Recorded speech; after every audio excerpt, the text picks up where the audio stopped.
peut encore acclamer la présence de Dieu. Trois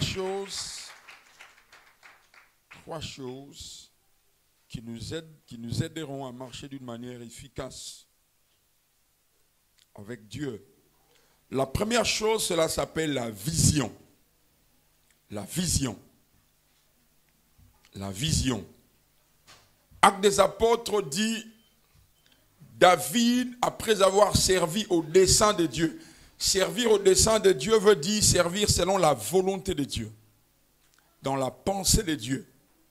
On ne peut pas fonctionner dans la volonté de Dieu ou bien servir Dieu sans connaître sa volonté.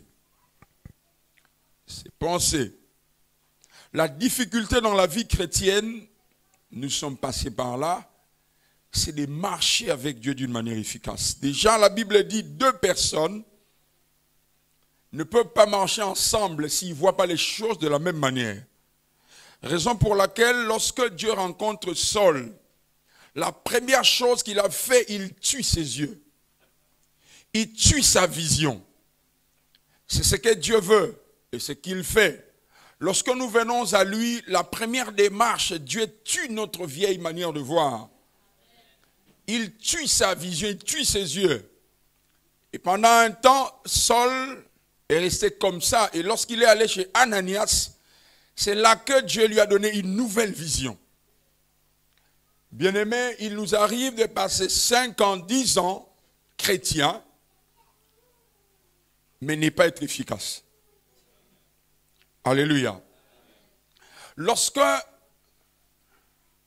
Samson est arrêté par les Philistins, logiquement, après avoir été diminué de sa puissance, de sa force, parce que lorsque le diable veut t'avoir, la première chose qu'il touche, c'est ta consécration. Il touche ta consécration. Et la deuxième chose qu'il touchera, c'est ta vision. Après avoir perdu son intimité avec Dieu, les Philistins, j'aurais été à leur place, j'aurais coupé à Samson ses bras. Non, ils lui ont laissé les bras. Ils lui ont pris les yeux. Parce qu'un homme fort, aveugle, ne fera rien du tout. C'est pourquoi lorsque Samson a restauré sa communion avec Dieu, la force est revenue, aveugle. La première chose qu'il a faite, il a emprunté les yeux de quelqu'un d'autre. Il a appelé une petite fille, il dit, viens, s'il te plaît, emmène-moi là où se trouvent les 2 colonnes du temple. Et la Bible dit que Samson tua plus de Philistins qu'avant d'avoir perdu ses yeux. J'ai prié de tout mon cœur que ce matin, que Dieu te fasse comprendre exactement ce qu'il veut. Alléluia. Non, je n'entends pas ton amen. Donne-moi un amen bien. Les yeux. Répète après moi la vision. Alors, bien aimé dans le Seigneur, il est impératif, sinon important, en tant que pasteur, que j'insiste sur ça. Toute bonne idée n'est pas la volonté de Dieu. Tu peux avoir des bonnes intentions, des bonnes dispositions, mais Dieu n'est pas avec toi. Les exemples sont légion dans la Bible. On parle de Uza, hier j'en ai parlé. Lorsqu'il a vu l'arche de Dieu penchée d'un côté, il avait des bonnes dispositions. Il est venu pour essayer de corriger Dieu, de redresser Dieu. À l'instant, il fut mort. Dieu l'a frappé. Pourquoi? Parce que premièrement, dans la pensée de Dieu, l'arche de Dieu devait être transportée sur les épaules. L'épaule, c'est la partie du corps qui supporte plus la charge. Parce que Israël devait faire un voyage vers Canaan. Et on ne peut pas transporter l'arche en main comme ça. Dieu n'est pas bête, Dieu est très sage. Il dit, vous placerez l'arche sur les épaules. Là, vous supporterez la charge. Et dans la Bible, l'épaule parle aussi de la responsabilité. Dieu ne travaille jamais avec des irresponsables. Même lorsqu'il fallait qu'un sacrificateur récupère sa part dans les offrandes, il prenait ce qu'on appelle l'épaule. Ça veut dire le fruit de ses responsabilités. Lorsqu'on travaille pour Dieu, vous devez savoir que tu as des comptes en rente. C'est cela la responsabilité. Un responsable ne fait pas n'importe quoi. Ne vit pas n'importe comment. Ne fréquente pas n'importe qui. Est-ce que nous sommes là? Uza ne savait pas cela. David a emprunté la pédagogie des Philistins. Parce que c'était culture des Philistins de placer Dagon sur un char. Alors David a vu que cela était bien. Ok, nous allons placer l'arche de Dieu sur un char neuf, comme ça tiré par des bœufs. Mais bien aimé, vous remarquerez que même lorsque l'arche de Dieu penchait, les bœufs n'ont rien fait parce que c'est des irresponsables. Ils n'ont même pas touché, ils n'ont même pas regardé. Mais la pensée de Dieu était que l'arche soit placée. Raison pour laquelle, après que l'arche fut récupérée chez Obed-Edom, ce sont les sacrificateurs qui ont transporté l'arche. Je prie de tout mon cœur qu'après ce jour, que tu comprennes clairement ce pourquoi ou c'est à quoi Dieu t'a appelé. La vision de Dieu. Nous sommes efficaces lorsque nous faisons exactement ce que Dieu nous a appelé. Je veux vous étonner. Est-ce que vous savez que Christ, notre Seigneur, Jésus, notre Seigneur, avant l'âge de 30 ans, il était charpentier? Hein? Assurément, il nourrissait sa mère, ses frères. Mais lorsqu'il a atteint l'âge de 30 ans, il est allé se faire baptiser comme tout juif. C'est là que le ciel était ouvert. Il a été poussé par l'Esprit de Dieu dans le désert pour passer un temps de communion. Après 40 jours, il fut tenté par le diable, mais il va dans le synagogue. Il entre. La Bible dit là, il demanda le rouleau du livre d'Ésaïe. Écoutez, la Bible n'a pas dit qu'il chercha où il était écrit, mais il trouva. Ça veut dire que lorsque Christ a demandé le rouleau, il savait ce qu'il voulait lire. Il est allé là où était écrit l'Esprit du Seigneur est sur moi. Parce que Dieu m'a oint. Il a récité ces choses. Il dit, ok, tout ce que je viens de lire maintenant, c'est moi. Ces textes étaient écrits par Ésaïe, mais ces textes n'appartenaient pas à Ésaïe. Il y a des choses qui sont écrites là, mais qui sont à toi. Lorsqu'on a posé la question à Jean-Baptiste, es-tu le Messie? Il dit non, je suis la voix. C'est aussi Ésaïe qui a dit cela. Mais comment est-ce que Christ a compris cela? Il est passé dans le désert, dans l'intimité. Il a parlé à Dieu, il a entendu Dieu. Et Dieu lui a dit exactement sa mission. Là, il n'était plus Jésus, il est devenu Jésus-Christ. Avant, il était Jésus de Nazareth. Coutume chez les Hébreux, les Orientaux. Lorsque papa était pécheur, le fils était pécheur. Naturellement, Jésus était charpentier.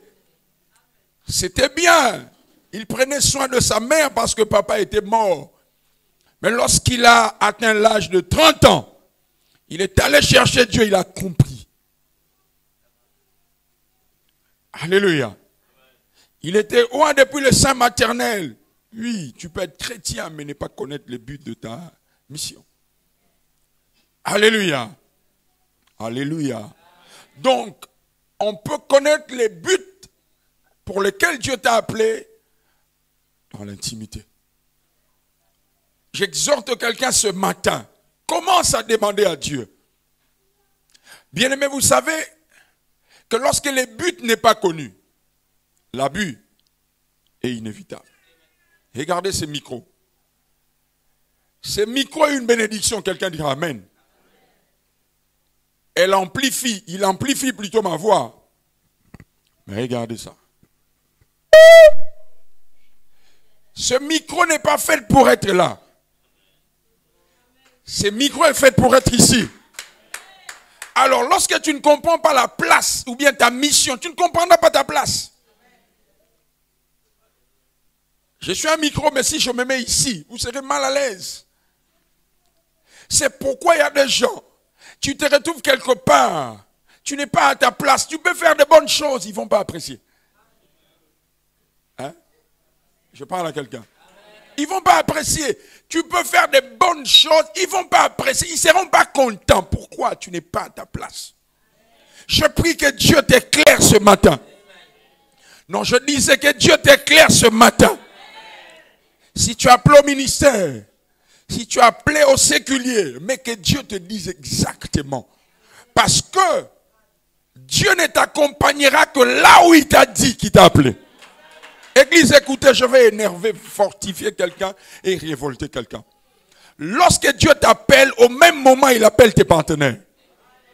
Tu n'as pas entendu, hein? Non, je répète. Lorsque Dieu t'appelle, à la même minute, il a aussi appelé tes partenaires. Même si tu ne les vois pas. Même si tu ne les vois pas, ils sont déjà là. Le jour où Dieu a dit à Élie, va à Sarepta, il avait déjà parlé à la veuve de Sarepta. Le vin, le pain, la nourriture étaient déjà dans le pot. Je prophétise sur quelqu'un. Si seulement que Dieu qui t'a appelé, qu'il pleuve ou qu'il neige, tu verras son support. Je dis, tu verras son support. Si et seulement si, et Dieu qui t'a dit de venir en Belgique, bien aimé, ça prendra la forme ou bien les formes que ça prendra, mais au final, le nom de Jésus sera glorifié. Est-ce que je parle à quelqu'un? On peut recevoir la vision par révélation. On va dans l'intimité. On va chercher Dieu. Seigneur, dis-moi exactement, tu m'as appelé à quoi? Il y a un homme de Dieu dans le monde, je crois que beaucoup le connaissent, qui s'appelait Kenneth Hagin. Il a commencé son ministère, il s'appelait pasteur. Jusqu'à un temps, Dieu dit non, tu n'es pas pasteur, tu es évangéliste. Il a dit, Seigneur, mais ça fait 10 ans que je te dis, d'accord, tu l'as fait, mais tu n'es pas pasteur. Alléluia. Les anges vont t'accompagner. Le ciel sera avec toi. Les choses vont couler si tu fais exactement. Quelqu'un est là avec moi. On reçoit la vision par révélation, mais on reçoit aussi la vision par observation. Dieu peut te parler juste par un constat. Il y a quelqu'un dans la Bible qui s'appelait David. Nous sommes dans un temple. Maintenant, c'est une maison faite de matériaux durables. Mais la première personne qui a bâti un temple en matériaux durables, ce n'était pas un prophète. C'est un roi. David, il a juste fait un constat, une observation. Il dit non, mais moi je suis dans le luxe. Mais l'arche de Dieu est dans une tente. Il va voir le prophète Nathan, il dit je vais bâtir un temple. Bien aimé, ce n'est pas un ange, ce n'est pas Dieu qui est venu le dire ça. Non. Ce n'est pas une prophétie, juste un constat. Dieu peut te parler juste par une observation. Tu viens à l'église, il y a des choses que personne ne remarque, mais lorsque toi tu es là, tu remarques toujours quelque chose. Sache que c'est Dieu. Tu remarques quelque chose que tout le monde ne remarque pas. Tu fais un constat que tous négligent. C'est Dieu. Il va chez le prophète Nathan, il dit, j'ai à cœur de bâtir un temple. Nathan dit, oui, c'est une très bonne idée. Mais lorsqu'il va chez Dieu, Dieu ne dit pas d'annuler l'idée. Dieu dit, ok, la vision elle est bonne, mais ce ne sera pas toi. Jusqu'à aujourd'hui, David a mis à la disposition de son fils Salomon tous les matériaux pour bâtir le temple. Le tabernacle, c'était la pensée de Dieu. Le temple, David. Bien aimé, tu peux changer ta famille juste par une observation. Je te dis vrai. Tu peux changer cette église. Tu peux changer Belgique, Bruxelles. Tu peux changer ton environnement parce que tu as fait un constat. Mais écoutez, lorsque tu fais ce constat comme David, il faut aller prier. Parce que la Bible dit éprouver les esprits. Il faut mettre ça sur le feu, que Dieu te dise, si cela c'est exactement ce que David a fait, c'est un constat, mais il est allé voir le prophète. Tu as fait ce constat pour cette église, viens voir l'homme de Dieu. Partage avec lui. Mais aussi tu peux recevoir la vision par information, à l'instar de Esther. Ce n'est pas un prophète qui a dit à Esther d'aller prier 3 jours et 3 nuits, non. C'est juste une information. Elle a entendu que les Juifs étaient en danger, les Hébreux. Il y avait un homme qui s'appelait Aman, qui a fait signer au roi un décret. C'est juste une information. Il dit, ça, c'est Dieu. Bien aimé, tu peux apprendre que dans ta famille, il y a ça, ça, ça, ça. Ce n'est pas un prophète qui te le dit. Tu dis ça, c'est ma mission. Je vais libérer ma famille à cause de ce que j'ai entendu.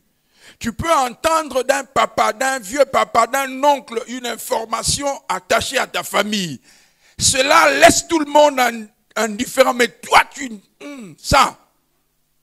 Non, c'est de moi. Tu commences à prier pour ça. Tu peux apprendre ou bien entendre une information attachée à Bruxelles, à ton église, à ton quartier, là où tu travailles. Et cela peut devenir une vision. Est-ce que quelqu'un entend chose? Est-ce que quelqu'un comprend ces choses? Je répète en disant que je prie de tout mon cœur que Dieu affecte tes yeux. Dieu marchera avec toi que si vous voyez dans la même direction. C'est ce que la Bible dit. Seigneur, ça traîne. Est-ce que tu fais ce qu'il te dit de faire?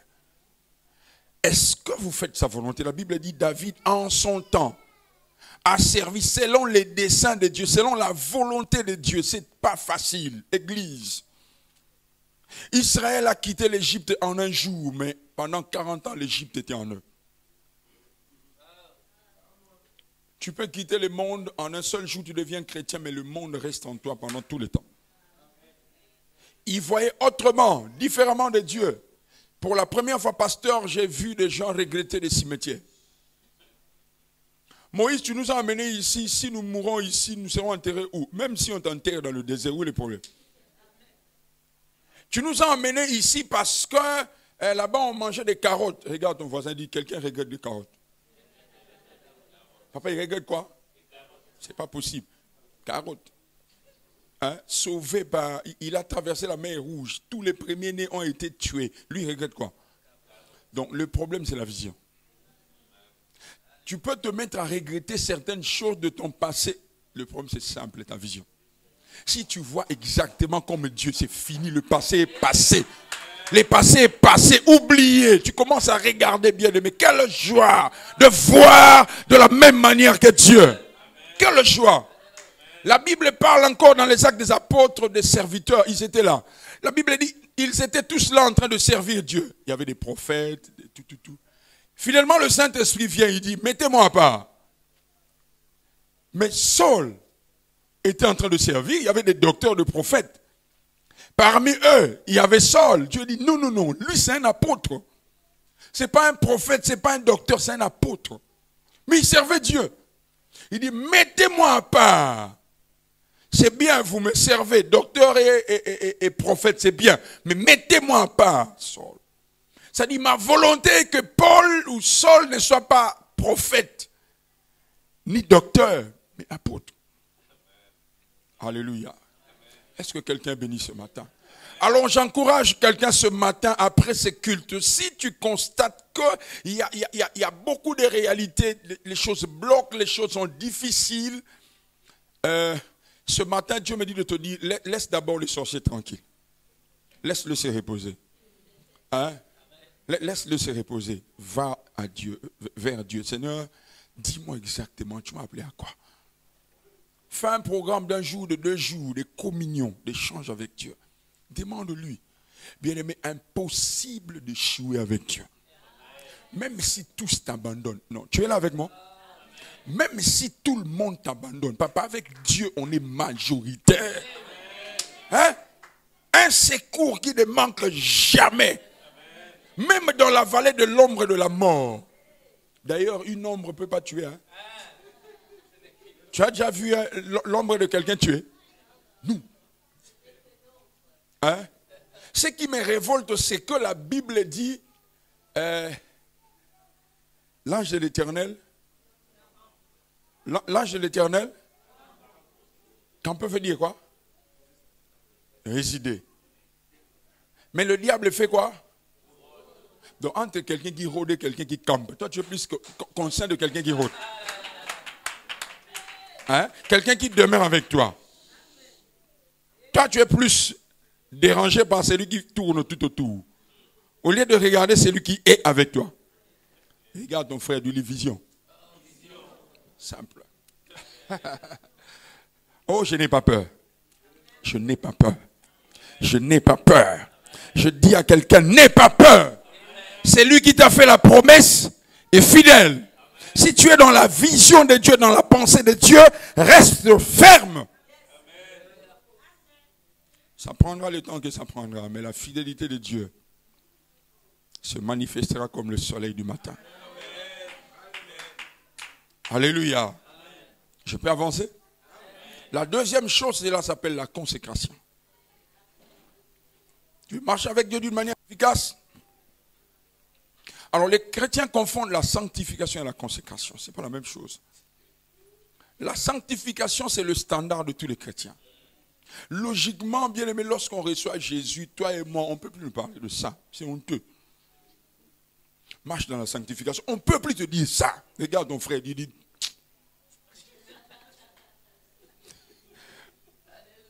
Dis-lui. Hein? On ne peut plus te dire ça. Papa, oh, tu es un homme, tu dois porter un pantalon. Non, mais c'est pas. Mais tu es un homme, c'est normal. Il y a des choses, lorsqu'on reçoit Christ, c'est comme Seigneur Sauveur, on ne nous parle plus de ça. Notre nature, c'est la sainteté. Oh, dis amen très bien. C'est la sainteté. Papa, lorsque tu arrives à Londres, tu regardes seulement les volants, c'est de l'autre côté. Toi, tu vas chercher une voiture avec un volant gauche. Non. Les choses deviennent normales. Ici, je ne peux plus aller. Là-bas, je ne peux plus fréquenter. Telle personne, je ne peux plus être avec lui. C'est normal. Cette vie n'est plus la mienne. C'est comme mes soeurs et frères de la chorale. J'ai déménagé. Hein, papa, j'ai déménagé. C'est exactement ce que je disais par rapport aux enfants d'Israël dans le désert. Dans le désert, mais de temps en temps, en Égypte, hein, les carottes. Mais vous êtes dans... Maintenant, la consécration, l'ensemble des choses à faire et à ne pas faire, mais attaché à ta mission. Mais là où les chrétiens échouent, nous échouons. Parce que c'est monnaie courante maintenant. Je fais de la consécration du pasteur Lévy ma consécration, tu échoues. C'est maintenant coutume au Congo, tout le monde va à Manguengenge. Est-ce que Dieu t'a dit d'aller là-bas? Il y a des hommes de Dieu bien aimés, tu peux réussir ta vie et tu ne vas pas Manguengenge. C'est possible. Personne ne me dira que pour réussir, il faut aller à Lusisi là, ou bien Manguengenge. Nous, c'est qui où? Nous. C'est pas parce que toi, tu as fait ça que je dois faire ça. Nous. La consécration est attachée à mon appel et à ma vision. Et à ma mission. Nous avions lu Juge 13. Deux exemples clairs. À la maman de Samson, Dieu lui demande de ne pas toucher au vin pendant combien de jours? 9 mois. Mais à Samson, Dieu lui dit de ne pas toucher le vin pendant toute la vie. Parce que la mission de la maman de Samson est pour 9 mois. Elle doit porter le bébé pendant 9 mois seulement. Après 9 mois, c'est fini. Mais à Samson, on dit toute la vie. Lorsque tu as compris ta mission, demande à Dieu quoi faire. Quelles sont les choses que je dois faire et à ne pas faire. C'est comme ça l'église primitive jeûnait 2 fois la semaine.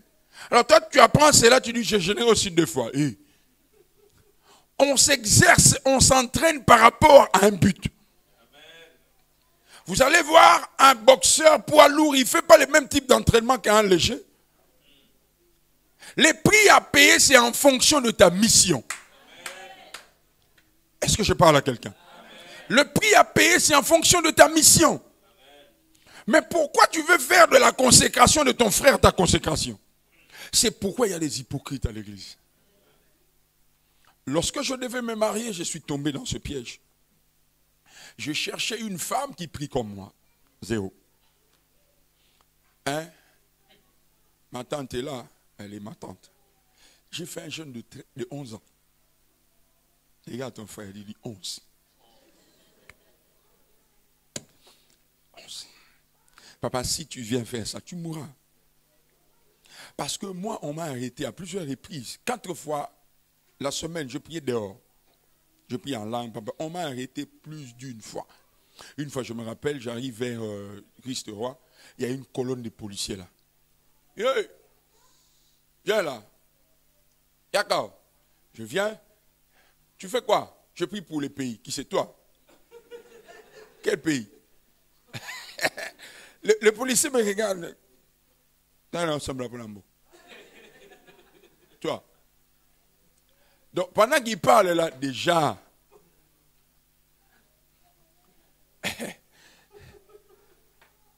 alors, entre dans les rangs. On va au camp Lufungula. Je dis, mon commandant, il y a quelqu'un dans vos rangs, sa femme est grosse. Écoute le commandant. Hey, il appelle ses soldats. Hey, au bibi l'écran, hein, on t'a vu. Il appelle un de ses policiers. Au bibi l'écran. Le prophète a dit, je lui ai dit que je suis prophète. Pasteur. Le prophète a vu ta femme. Viens ici. Pasteur. Demande-moi si c'est le quantième. Le quantième. Il dit, c'est le 7e. Directement, la colonne devient un cercle. Je commence à prophétiser une. Alléluia. Alors toi, tu viens faire exactement ce que je fais. On t'arrêtera. Tu diras quoi? Tu feras quoi? Alors je priais. Je cherchais une femme, mais j'avais un standard. Comme moi, je jeûne beaucoup, je prie beaucoup. Quand j'approchais une dame, elle était à un niveau. Bien aimé, la clé, c'est la disposition du cœur. Aujourd'hui, il arrive des moments où, papa, je me réveille, je dis, oh là, t'es. Je dis, mais tu pries, qu'est-ce qui se passe? Je me réveille, il est là en train de prier. Mais à la jeunesse, lorsque nous sommes attachés, elle n'avait pas ça. La seule chose qu'elle avait, elle était disposée. Mais aujourd'hui, bien aimé, elle a vu ma façon de faire. Parce que le fer aiguise le fer. Je l'ai aiguisé. Je l'ai aiguisé.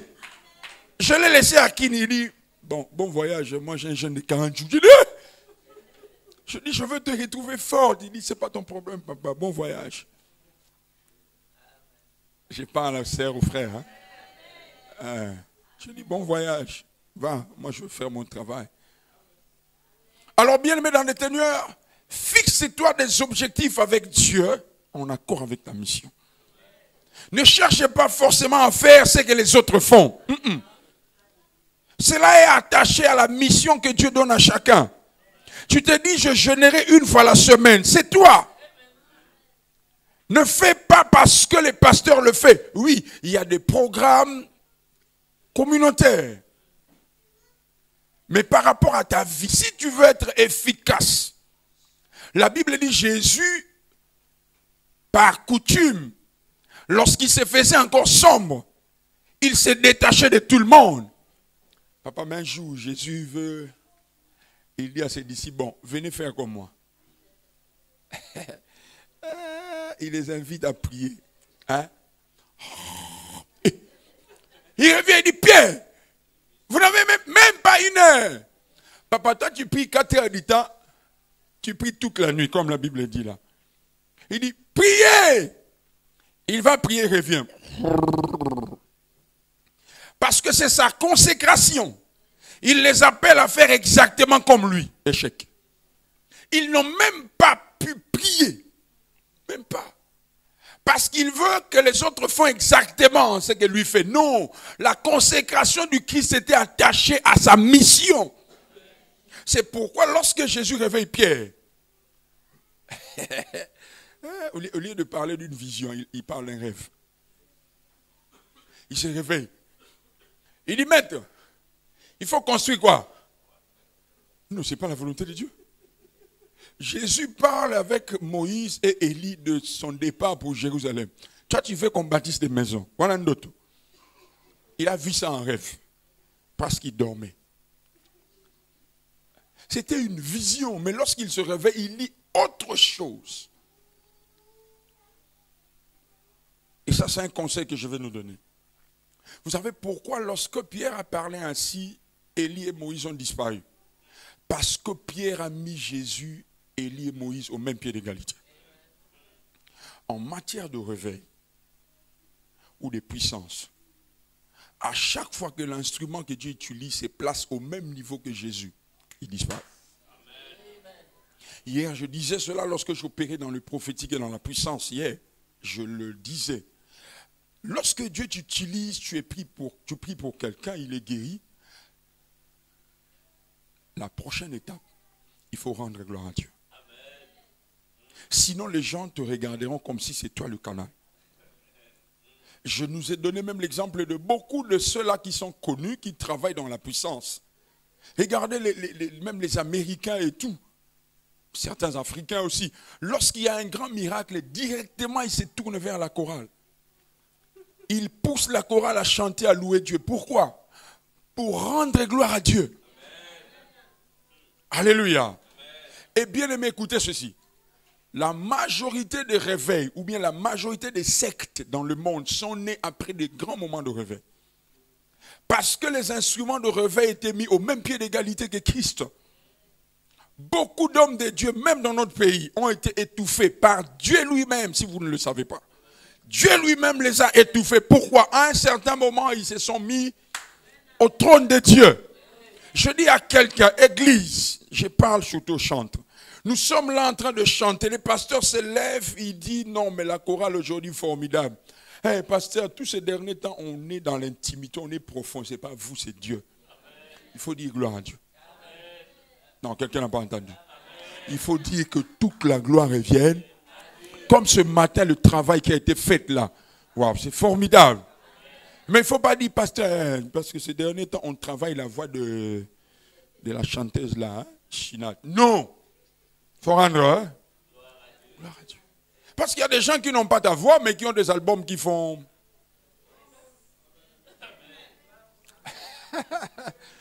Là, je suis déjà en train de parler avec mon cœur. Alléluia. Alléluia. Quelqu'un est là avec moi. Quelqu'un est là avec moi. Bien-aimé, après ces cultes, fais un programme avec Dieu, un programme personnel. Attaché à ta mission. Je dis, ok Seigneur, je te sacrifie un jour la semaine. Je te sacrifie 2 jours le mois. Seigneur, moi, je paierai plus 2 € d'offrande, ou bien 1 €. Je paierai 50 €. Ça, c'est toi. C'est attaché à ta mission. Si Dieu t'a appelé à la prospérité financière, tu le fais. C'est toi et Dieu. Ne le fais pas parce que quelqu'un d'autre le fait. Tu ne sauras pas. Tu vas t'arrêter en chemin. Ah, je parle à quelqu'un. Je parle à quelqu'un. Jésus a prié pendant 40 jours. Mais lui, il a été appelé à marcher sur l'eau. Et toi? Il a jeûné pendant 40 jours. Il est resté dans le désert 40 jours. Sans manger ni boire. Si tu le fais, tu mourras. Il a été appelé à sauver le monde. Et toi? Même pas un quartier. Si Dieu t'a appelé à le faire, gloire à Dieu. J'insiste ici, je ne vais pas passer parce que beaucoup d'entre nous échouons. Allons au Congo, bien aimé, surtout chez nous. Mais aller en forêt, papa, c'est terrible. Rempli de jeunes sœurs, de jeunes frères qui jeûnent, qui prient. C'est pas mauvais. C'est bien. Mais que cela ne soit pas une coutume. Parce que c'est maintenant à la mode qu'il faut le faire. Les résultats ne seront plus les mêmes. Si c'était tellement efficace, papa, dans les hôpitaux, les morts seraient ressuscités. Mais comment est-ce qu'il y a un contraste? Ça, c'est la réponse à la question que le problème, ce n'est pas de prier. Le problème, c'est le pourquoi. C'est le but. C'est le pourquoi de la prière. Quelqu'un a dit amen bien. Bien aimé, la prière n'échoue jamais. Hein? Lorsque quelqu'un se consacre à Dieu, ça n'échoue jamais. On ne peut pas être dans la confusion après avoir consacré sa vie à Dieu. Jamais. Mais le contraste, c'est quoi? C'est ici. La mission n'est pas comprise. Comment marcher efficacement avec Dieu? Tu empruntes de la consécration de ton frère. Comment? Alléluia. Alléluia. Répète après moi, dis au nom de Jésus. Ce matin, Dieu me mettra à cœur sur ce que je dois faire dans ma communion journalière, ma communion hebdomadaire, ma communion mensuelle, ce que je dois donner chaque jour, ce que je dois donner chaque mois. C'est cela qui sera ta particularité. Alléluia. Et la troisième chose, je vais insister ici, cela s'appelle la communion avec le Saint-Esprit. Alors, Église, écoutez ceci. Dans Zacharie chapitre 4, verset 6, il est écrit, ce n'est ni par la force, ni par la puissance, mais par l'Esprit de Dieu. Une autre chose qui fait que nous échouons, chrétiens actuels, c'est parce que nous sommes ou nous devenons traditionnels. Bien-aimé, papa, si tu veux chasser Dieu de cette église, qui parte, devient traditionnel, c'est fini. Vous savez, la majorité des églises que nous appelons traditionnelles, on les appelle traditionnelles parce que les choses sont déjà connues du début à la fin. C'est pourquoi on appelle ça traditionnel. Si tu veux chasser Dieu dans ce que tu fais, donc toi, tu places Dieu dans un carton. Donc tu sais comment il commence et tu sais comment il finit. Il part. Dieu n'est pas dans la monotonie. Dieu est dans la révélation. On peut planifier quelque chose, mais il faut se laisser ouvert. On planifie, mais on reste ouvert au changement. En d'autres termes, être flexible. Quelqu'un a dit amen bien. Être flexible. Hier, nous étions mourir dans sa présence. Papa Nomag, je sais qu'il ne me contredira pas. Il y a une liturgie qui a été prévue. Mais à un moment donné, même moi, je sentis que Dieu avait... C'est comme ça avec le Saint-Esprit. J'avais un message, mais je n'ai pas prêché ça. Je devais parler sur Jacob et Israël, mais lorsque j'ai pris le micro, je sentis c'est lui le chef. L'église est née dans la révélation. Je vais vous choquer. Ça, c'est moi qui parle, ça n'engage que moi. Lorsque Judas ne faisait plus partie du groupe, la Bible dit que les disciples ont pris l'initiative de choisir un autre à sa place. Vous êtes là? Mais le problème, c'est qu'ils ont utilisé la méthode de l'Ancien Testament. Jésus était déjà mort, ressuscité. Le sacerdoce avait déjà changé. Premier critère, c'était bien. Prenons quelqu'un qui a commencé avec nous depuis Jérusalem, qui a un bon témoignage, ça c'est bon. Mais ils ont utilisé le Urim et le Thummim. Nous étions déjà dans la dispensation haute. Ils ont tiré au sort, ils ont choisi Matthias. Ça c'est moi. Mais bien aimé, lisez la Bible. Il n'a rien fait. Rien du tout. Le seul fois où on parle de Matthias, c'est lorsqu'on l'a choisi. Et puis c'est fini. À mon avis, c'est lui qui a remplacé Judas. C'est Paul. C'est Paul. C'est moi qui parle, ça n'engage que moi. Il a été choisi par le Saint-Esprit. Et regardez les épîtres de Paul, ça colle avec les épîtres des apôtres. Mais Paul n'était pas contemporain aux apôtres. Mais Paul a dit des choses que Matthieu a dit. Il a dit des choses que Jean a dit, mais il n'a pas vécu avec eux. C'est comme si le Saint-Esprit complétait ce que Paul disait. Oh. À quelqu'un ce matin, Dieu me dit de te dire, laisse-toi être conduit par le Saint-Esprit. Beaucoup d'entre nous, nous passons même à côté de la visitation. Je vais vous choquer. Nous sommes aux noces de Cana. Qu'est-ce qui se passe là-bas? C'est une fête, c'est un mariage. Jésus n'est pas l'invité principal, c'est sa mère qui est l'invité principal. Alors regardez. À un moment donné, la Bible dit qu'ils n'ont plus de vin. Sa mère vient dire à Jésus, ils n'ont plus de vin. Il dit, femme, qu'y a-t-il entre... En fait, Jésus parle du chronos, sa mère parle du... Jésus parle du kéros, sa mère parle du chronos.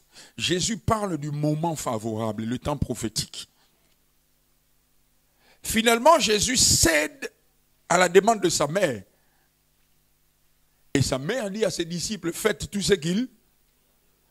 Ça veut dire que Jésus faisait ça à la maison. Ah, vous n'avez pas compris. Hein? Mais comment il peut être sûr de nous dire, faites tout ce qu'il vous dit? Il faisait ça à la maison. Il avait coutume déjà. Il est guéri. Alors regardez. Regardez comment on procède avec le Saint-Esprit. Il appelle ses disciples. Pasteur, qu'est-ce qui manque aux noces de Cana? Mais Jésus dit qu'on remplisse de quoi? De l'eau. Non, on ne fabrique pas le vin avec de l'eau. Papa, on fabrique le vin avec de l'eau? Non. Si tu veux marcher avec Dieu, sois flexible. Dieu lui a dit par le Saint-Esprit de l'eau. Jésus a dit, remplissez de l'eau. De deux. Dans une fête, dans une maison où il y a la fête, on n'utilise pas le vase de terre. Ces vases étaient destinés aux ablutions. Ça veut dire, lorsque vous entrez juste à l'entrée, c'était coutume chez les Juifs, on te purifiait. Et ces vases étaient juste à la porte. Donc ces vases ne peuvent pas être utilisés, destinés au lavement de pieds. Mais Jésus utilise ces vases. Ça veut dire que Dieu peut utiliser quelqu'un que tu ne comptes pas. Dieu peut passer par quelqu'un que tu négliges.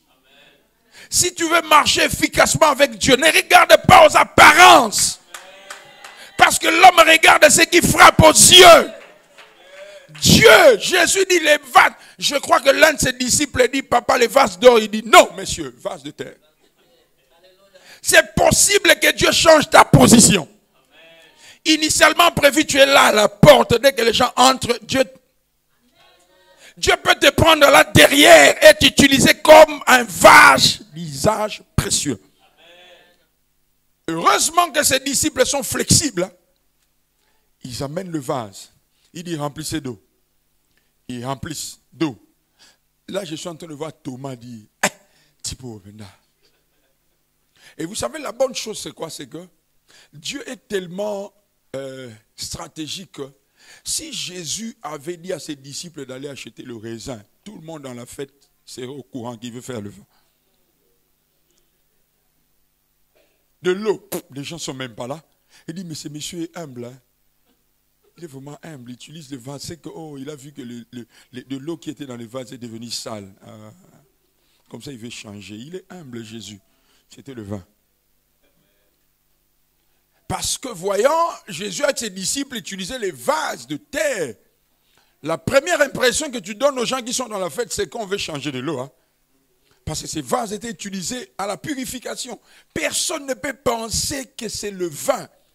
Ainsi, ceux qui opèrent avec Dieu par le Saint-Esprit, bien aimés, les gens ne les comprennent pas.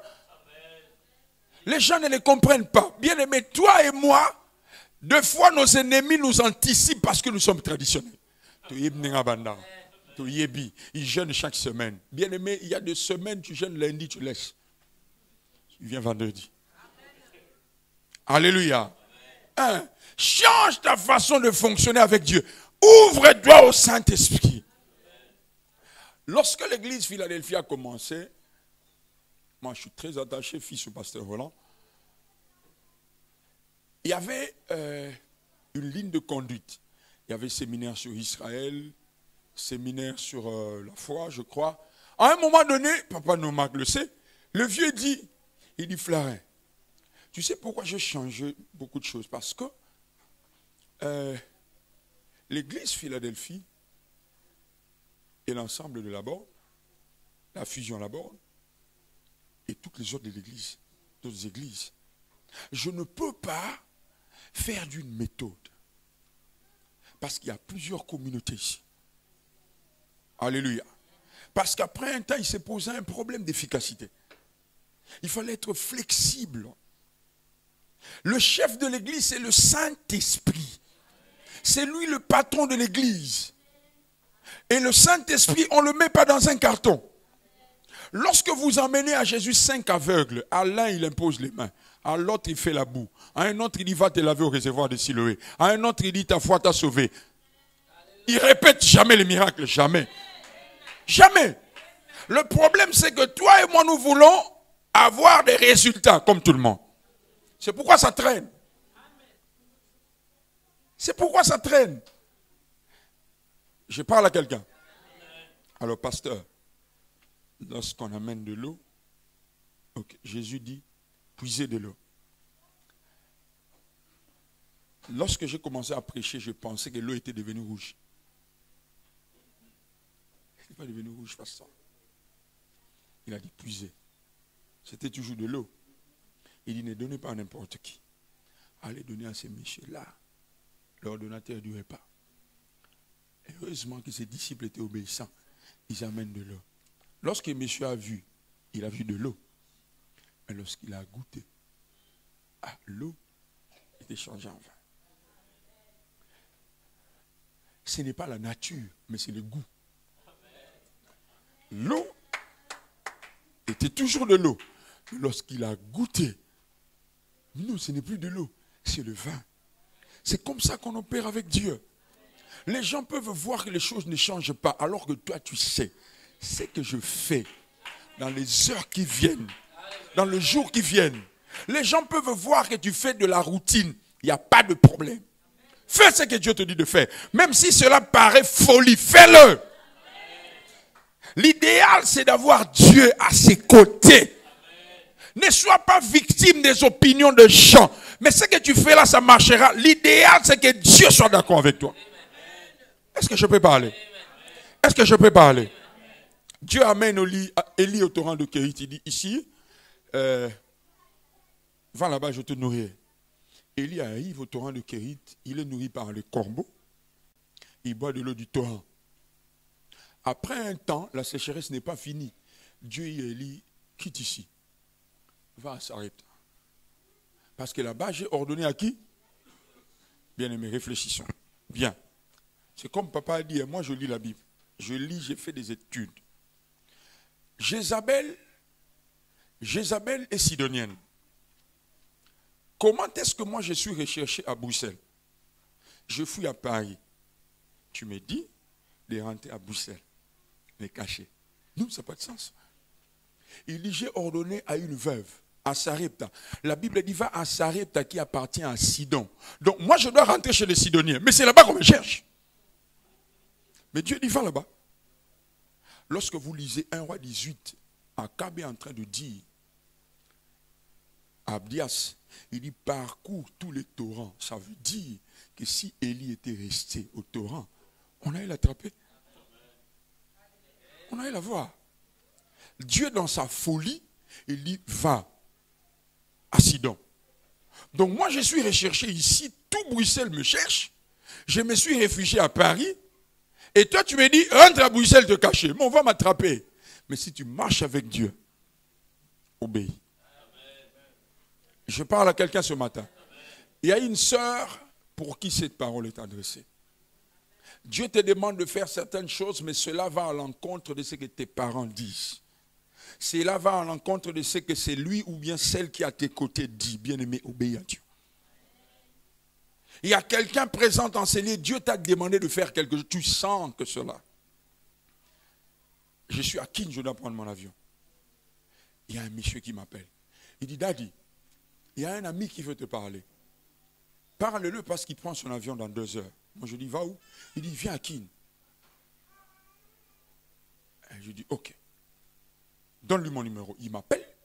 Il dit, pasteur, j'ai reçu 5 messages. Le premier message, c'est un homme qui est venu chez moi à la maison. Il ne me connaît pas. Mais il est venu, il a frappé à ma porte. Il m'a donné des messages, il m'a dit des choses que Dieu m'a dit il y a 2 jours. Donc je dis, qu'est-ce qu'il t'a dit? Non, il a parlé sur mon voyage de Kin. Il m'a dit que je ne parte pas à Kin. Mais ce qui est grave, c'est que le pasteur adjoint ne connaissait pas ce projet. Il m'a dit de ne plus partir. Moi, je dis, papa, tu viens, je suis la 6e personne. Hein. Il dit, non, pasteur, c'est là la raison pour laquelle je vous donne ce témoignage. Je me dis, pasteur, mais j'ai prié pour ce projet, ça fait 2 mois. Je dis, frère, prier, ce n'est pas parler à Dieu. Prier, c'est parler avec Dieu. Tu as parlé à Dieu, mais il ne t'a pas répondu. Tous ces messages que tu as, c'est là la réponse de Dieu. Le problème, c'est que tu t'attendais à une réponse selon toi. Je lui ai dit, tu veux quoi? Ferme tes valises. Gloire à Dieu, il n'est pas parti. Il avait déjà son billet. Il me dit, qu'est-ce que mon père dira? Je dis, papa, tu as clairement vu 5 personnes, même un inconnu venir frapper à ta porte. Le problème, c'est que tu avais déjà une liturgie. Tu avais déjà un canevas. Tu avais déjà un projet. Tu voulais que les choses se fassent de telle manière. En fait, tu avais un projet, tu es allé présenter ce projet à Dieu. Il dit, signe ici en bas. C'est là nos prières. Tu as déjà un projet, il dit, papa, signe. Dieu ne le fait pas, jamais. Il ne le signera que si cela rencontre ses objectifs. Je dis, papa, ferme tes valises. Gloire à Dieu, il a obéi. J'arrive ici, il m'appelle. Il dit, pasteur, je ne suis pas parti. Vous savez quoi? Mon père, mon propre père. Donc 2 jours seulement de décalage. J'étais à Kin, j'arrive ici. Il dit, mon propre père a maudit ma femme. Je dis quoi? Ta femme, oui, il a maudit ma femme, ton mariage, pourquoi? Il dit un petit retard. Il a commencé, je dis, papa, tu as vu parmi les choses que la personne est venue te dire que vous étiez dans un véhicule et ce véhicule a connu un accident. Les véhicules, ça parle de la destinée. Ça veut te dire, ça peut être un avion ou quoi, c'est un moyen de transport. Ça veut dire que dans votre parcours avec cette femme, il y aura des problèmes sérieux. Et après, c'est la succession des problèmes et des difficultés. Je dis, papa, arrête. Je dis à quelqu'un ce matin, sois flexible. Tu veux marcher avec Dieu, tu parles à Dieu, Dieu te donne une orientation, fais-le. Je dis fais-le. Non, vous dites pas amen. Faites-le. Mes sœurs et frères de la chorale, vous pouvez venir avec votre programme ici. Je n'ai même pas à prier pour savoir que certains cantiques que ma sœur envoyait ici, c'était maintenant Dieu. Je n'ai même pas prié. Vers la fin, là, quand elle a entonné des cantiques, et ça m'a lit mon âme dans mon révélé. Je sais, je suis pasteur, je sais comment ça fonctionne. Donc certains éléments qu'elle donnait vers la fin, là, c'était sous l'inspiration. Alors si elle s'était entêtée, on allait rater ces cultes. Nous savions comment on a commencé, mais pour atterrir, c'est le Saint-Esprit qui nous a conduits. Et c'est pareil dans d'autres domaines. Un dernier témoignage, nous allons prier. Je suis à Lubumbashi le lundi passé. Je prêche à Philadelphie le dimanche et le lundi, l'un de papa, responsable du département des hommes, il dit, pasteur, il y a telle réalité à mon lieu de travail. Nous étions debout comme ça. Je dis, mon frère, je ne sais pas. Mais je suis en train de voir, j'entre dans votre bureau. Il y a un vase là, juste à ta droite. Je dis oui. Je dis, lorsque tu iras demain, prends une bouteille d'eau. Il dit, je dis, je ne fais rien. Prends une bouteille d'eau, verse là. Et puis c'est fini. Heureusement, c'est quelqu'un qui marche avec Dieu. Il a dit, papa, qu'est-ce que je perds? Mettre de l'eau, je perds quoi? N'est-ce pas qu'on met de l'eau dans un vase? Mais généralement, ce n'est pas moi qui le fais. Ce sont les travailleurs qui le font. Ok, il se lève le matin, il prie, il décide d'être à jeûne. Il vient, il prend la bouteille d'eau, il verse. Papa, le chef vient, son chef. Il ne frappe pas. Boum! Toi! Qu'est-ce que j'apprends? Il dit, chef, je viens d'une mission à Calémie, tu apprends quoi? Il râle, il crie. Après, il revient. Je t'avais dit de venir dans mon bureau. Il dit, chef, tu ne m'as pas dit. À 13h, il a un malaise. Vous entendez ça? À 13h, il a un malaise. Et le soir, on dit qu'il a un AVC. Ces messieurs a fait de ce pot de fleurs quelque chose pour envoûter tous les services. Par obéissance, parce que c'est Dieu qui est maître. Par obéissance, il y verse seulement l'eau et puis c'est fini. Bien-aimé, tu peux remporter des victoires, des batailles juste avec une instruction. Je dis juste avec une instruction. Est-ce que quelqu'un entend ces choses? Il y a des gens présents en ces lieux que Dieu veut utiliser dans cette génération. Vous êtes là. Mais vous avez une certaine façon de voir, une philosophie. Il dit, mais si je... Non. Pasteur, tu sais, là où moi j'ai aiguisé mes dents, dans mon église, on ne me donnait pas de la place parce que le temps n'était pas venu. J'allais au sortir de match au stade du 20 mai, je me mettais là. Bon, par sagesse, je me plaçais là où l'équipe était gagnante. Parce que si tu là où on perd, si tu vas là où l'équipe a perdu, on peut te frapper. Je venais là où l'équipe était gagnante, papa, je donnais des paroles de connaissance. Dieu te bénisse, je commence toujours par ça. Dieu te bénisse. Amen. Jésus t'aime. Hein? Là, ça ne pose pas de problème. Dieu te bénira. Un flot appelle petit à petit.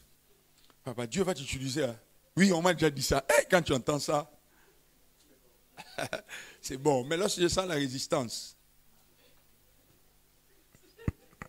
quelqu'un dit amen bien. Dieu veut utiliser quelqu'un ce matin. Dieu veut parler avec quelqu'un ce matin. Alléluia. Alléluia. Alléluia. Alléluia. Je veux voir quelqu'un acclamer la présence de Dieu.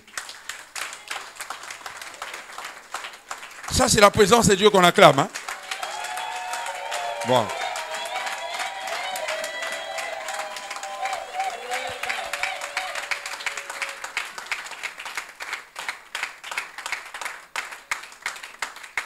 Je prie qu'après la réunion de ce matin, que ta conception de choses change. Que tu pries pour avoir une vision claire de ta vie. Et à cette vision que tu attaches une consécration spéciale. Et que tu apprennes à faire confiance au Saint-Esprit. Je voudrais prier avec quelqu'un, si tu peux te mettre debout. J'ai besoin seulement du pianiste ou bien du clavieriste. Je crois que j'ai prié ou bien j'ai parlé sur lui hier. Si c'est la même personne, alors je bénis le Seigneur. Ce frère ou bien, je ne sais pas, c'est la même personne? Ok, gloire à Dieu. Il a une grâce, les mêmes grâces qui opèrent en moi, opèrent en ses frères. Seulement, il doit se consacrer à Dieu. Plonger encore dans les choses de Dieu. Il a la grâce de Asaph, il a la grâce de David. C'est quelqu'un qui va manier les instruments de musique, mais aussi avec le prophétique. Vous allez voir, les temps viennent où Dieu va utiliser ce frère.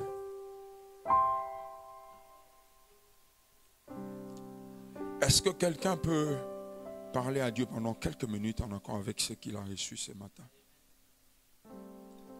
Notre esprit n'est pas capable de tout retenir. Notre esprit ne retient que des choses attachées à notre vie. Il y a une chose que tu as retenue.